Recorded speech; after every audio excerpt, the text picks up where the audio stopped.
qu'est-ce que c'est que cette chose-là? Ce n'est pas une chose, ça vole. C'est un avion. C'est mon avion. Comment?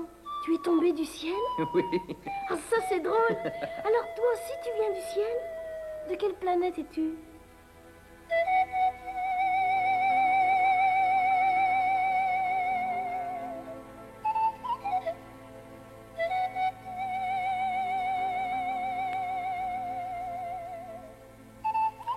Une fée, une bonne fée, a bien dû se pencher au-dessus du berceau de ce stade.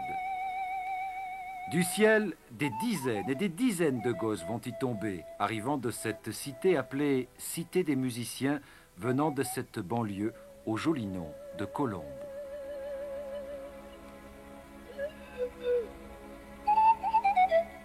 Le stade est un vieux stade, aux lierres plus que demi-centenaire, aux souvenirs jaunis.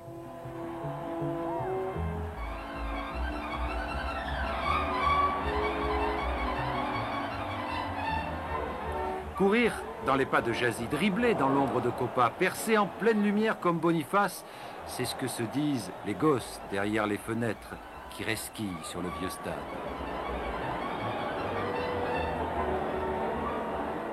Quand les clameurs se sont tus, quand les poteaux de rugby apparaissent plantés là comme des mâts de cocagne, la tentation est toujours trop forte.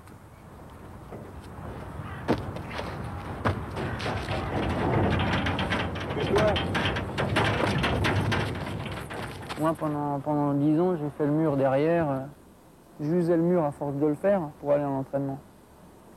Ou pour aller au stade, quoi. Simplement, c'était mon terrain de jeu. C'était déjà mieux qu'une cité. Avec mes copains, on se faisait virer rarement.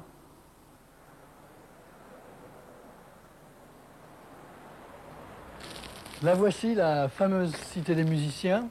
Jean-Michel Bello y a grandi en la compagnie de certains de ses camarades du club, qui étaient pour la plupart des coureurs de demi-fond.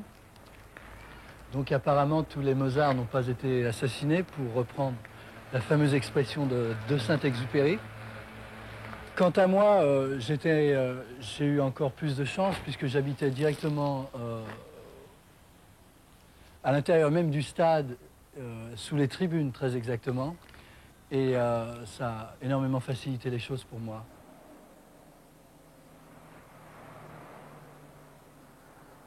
Et quand tu cours au sautoir, c'est pareil. Redresse-toi bien. Redresse bien le haut du corps, là. Sur le stade, avec Kadou Rahal et Jean-Michel Bello, leurs copains de classe, leurs copains d'escalier, leurs copains de rue. Des gosses déjà champions, certains qui le resteront, d'autres qui le deviendront, mais dans une seule discipline de façon aussi continue, celle du saut à la perche.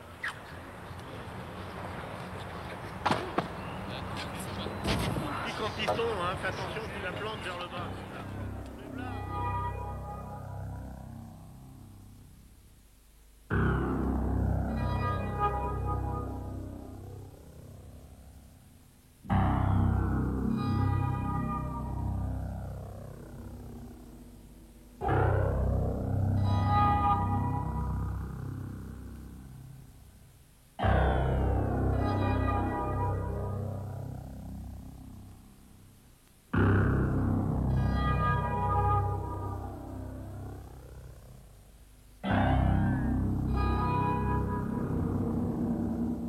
Aujourd'hui, ces enfants devenus grands totalisent 150 titres, des dizaines de records de France et du monde dans toutes les catégories d'âge.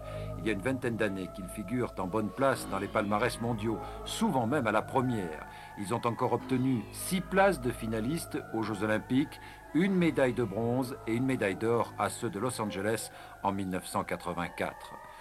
Don Quichotte de l'athlétisme, leur moulin à vent, ce sont les limites humaines. Ils n'en finissent pas de bondir vers le devenir de l'homme. Au commencement était le verbe, celui de l'entraîneur Jean-Claude Perrin. Pas plus loin. Football? Parfait, très bien. Oh, entraîneur de saut à la perche, on va faire un essai peut-être. Hein. Vous êtes où à l'école là? Jean-Baptiste Léman, à côté. Jean-Baptiste, on connaît. Et toi?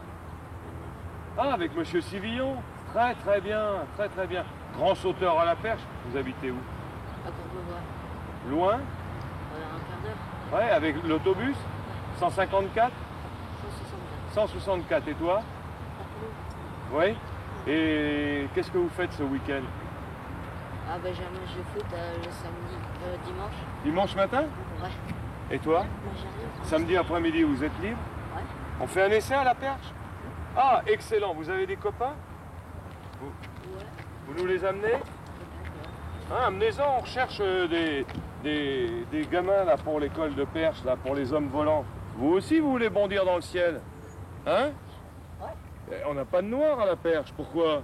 Tu veux faire un essai, toi? Bon, ben impeccable, c'est parti. Allez. T'as pas assez de levier. De Scénario longitude. immuable. Dès qu'un enfant croise les pas de Jean-Claude Perrin, celui-ci lui tend la perche. Ça recommence, ça recommence. Première journée, pas de perche. Mais il a qu'à en chercher une. Ah oui, on va chercher une carte à pied. Bien, voilà ce que je veux voir. Pareil. La première rencontre avec Jean-Claude Perrin, c'était un peu dur puisque c'est un homme qui est un peu militaire dans ses propos et j'avais peur de lui. Donc il prenait les jeunes, il les ramassait dans la rue ou dans les écoles et tous ceux qui passaient à ses côtés, il faisait essayer le saut à la perche. Et ma première expérience, première perche que j'ai touchée, c'était dans le stade, dans ce stade, avec une perche en métal. Et le premier saut, j'ai repris la perche qui est retombée sur la tête. Et donc, premier contact difficile avec une bosse. Et j'ai failli arrêter. Et de plus, cet homme qui n'arrêtait pas de gueuler, qui n'arrêtait pas de prendre les enfants et d'en faire ce qu'il voulait. Donc j'ai failli ne plus le revoir. Comment j'ai commencé la perche? À vrai dire, si je dis la vérité, Bello il va m'étrangler parce qu'il dit partout que c'est grâce à lui que j'ai fait de la perche. C'était quand j'étais petit, quoi. C'est ma mère qui m'a amené ici comme si elle m'amenait à la garderie. Il avait déjà une tellement grande gueule que c'était avec lui qu'on repérait. Perrin, j'imaginais pire que ça. C'est dire, c'est dire.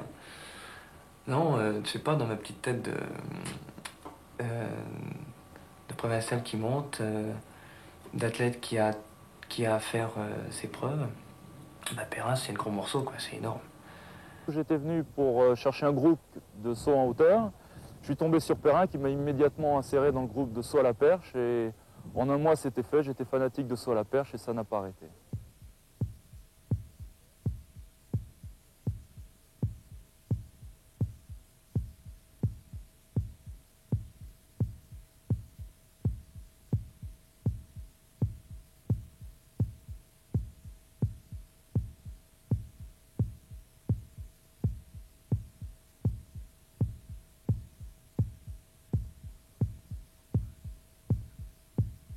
Entre saisir une perche ainsi tendue et devenir un authentique champion, c'est toute une histoire où la poudre de Perrin-Pimpin n'explique pas tout.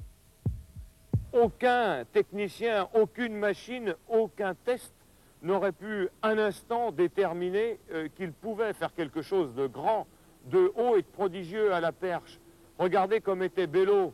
On avait toujours peur de lui faire faire un mouvement, de peur de le casser. Son camarade de Jeux Olympiques, Abada, avait été amené par son frère et les premières séances de Patrick étaient véritablement épouvantables, non pas parce qu'il était maladroit, mais simplement parce qu'on avait peur de le casser, tellement il était grand, il avait peu de muscles et il ne connaissait pas le sport. L'explication n'est pas non plus à chercher dans un air que l'on respire plus pur qu'ailleurs. En plaisantant, on parle même ici de microclimat. Je crois que le microclimat, c'est également ça. C'est la source exceptionnelle, là. Elle a été testée par Gabi et jugée impropre à la consommation. On en boit depuis 25 ans, je crois que c'est là notre secret. Hein. Ces résultats de la perche, c'est aussi, je crois, un élément de fierté pour la ville de Colombes, pour ses habitants et pour tous ceux qui y contribuent. Ça, je crois que ça rejaillit sur une commune. Bon, ça n'est pas l'essentiel, mais enfin, on a notre petit chauvinisme local qui n'est pas, je crois, inintéressant quand même à cultiver quand même. Mais c'est pas l'essentiel. L'essentiel, c'est, je crois, le fait d'avoir contribué à avoir des athlètes de niveau international pour le renom de notre pays et des grandes compétitions internationales. Puis le mercredi, c'est un spectacle. Quand on voit tous les petits perchistes qui viennent, Oui. ils sont 30, 40, qui viennent sauter. Cette C'est aubaine, nécessaire. pour un club, pour une ville, pour un pays, part d'un triangle magique délimité par le stade, le lieu d'habitation,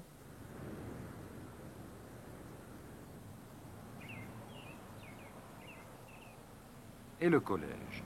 Qu'un de ses côtés s'allonge, un changement de collège par exemple, et le triangle n'a plus rien de magique. Patrick Abada et bien d'autres au cours de leur carrière en firent parfois les frais. Nous sommes donc ici devant le collège Gay-Lussac, rue de la Reine-Henriette, où ont été les élèves des grands sauteurs à la perche comme Patrick Abada, Jean-Michel Bello, Kadour Rahal, Serge Ferreira. Aujourd'hui, je suis professeur d'éducation physique dans cet établissement. Nous nous trouvons à quelques centaines de mètres du stade de Colombes. Par l'intermédiaire de l'association sportive, 35 à 40 élèves pratiquent le saut à la perche et une quinzaine d'entre eux font partie du groupe de perches les plus mordus qui viendront peut-être les champions de demain. Les facteurs de la réussite, ils sont multiples. Il y a la partie dans l'entraînement de l'athlète, il y a la partie physique, il y a la partie technique, la partie médicale, la partie sociale qui a son importance. Mais je dirais qu'il y a aussi l'origine de ces athlètes et tous ces enfants qu'on peut voir là, en ce moment en train de sauter en arrière-plan. Leur principale caractéristique, c'est d'être ici à 5 minutes du stade, d'habiter dans l'environnement du stade et de pouvoir y venir tous les jours dès qu'ils ont un moment de libre. À n'importe quelle heure de la journée, le stade est ouvert. Je ne dis pas qu'ils trouveront toujours quelqu'un, mais ils ont leurs coordonnées d'entraînement, ils savent ce qu'ils ont à faire.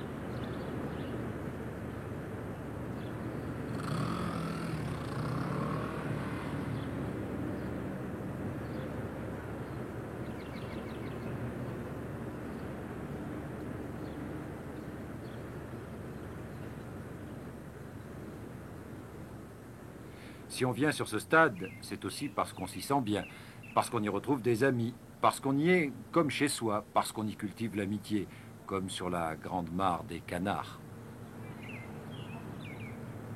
Ouais, j'aime le stade surtout le matin très tôt et le soir très tard, en raison du silence, du calme, et puis on perçoit beaucoup mieux le bruit. Et c'est là où on se rend compte que même s'il n'y a personne dedans, le stade gronde, il bouge.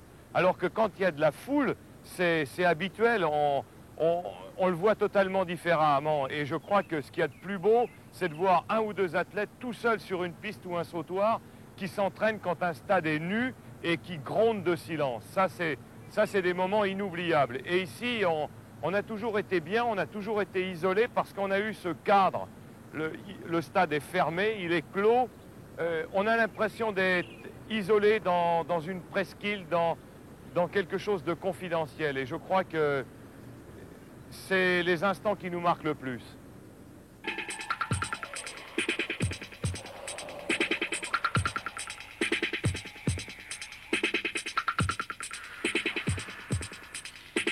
Au commencement était donc une banlieue, une cité, un stade et des gosses comme tous les gosses, et un entraîneur. Ce sont eux qui m'ont appris à sauter à la perche. Je ne savais rien, je ne connaissais rien. Mais un des grands anciens, Jackie Gasnier, qui nous a quittés depuis, et qui a été un de nos premiers avec Poussard ou Varoff, après Victor Sillon, recordman de France dans les jeunes catégories, me disait « Vous allez nous entraîner, vous allez nous préparer, tout ça. » Mais Jackie, je lui disais « Mais je ne sais pas sauter à la perche, je n'ai jamais sauté, puis maintenant elle fléchit la perche. » « Mais vous inquiétez pas, ça on va vous l'apprendre, me disait-il. Et c'était cet échange, et après des garçons comme Bello, comme Abada, comme Serge Lefebvre, et puis après Kadour et les grands cracks que nous avons connus, comme les Civillon, les Vignerons, les Quinon, m'ont véritablement appris à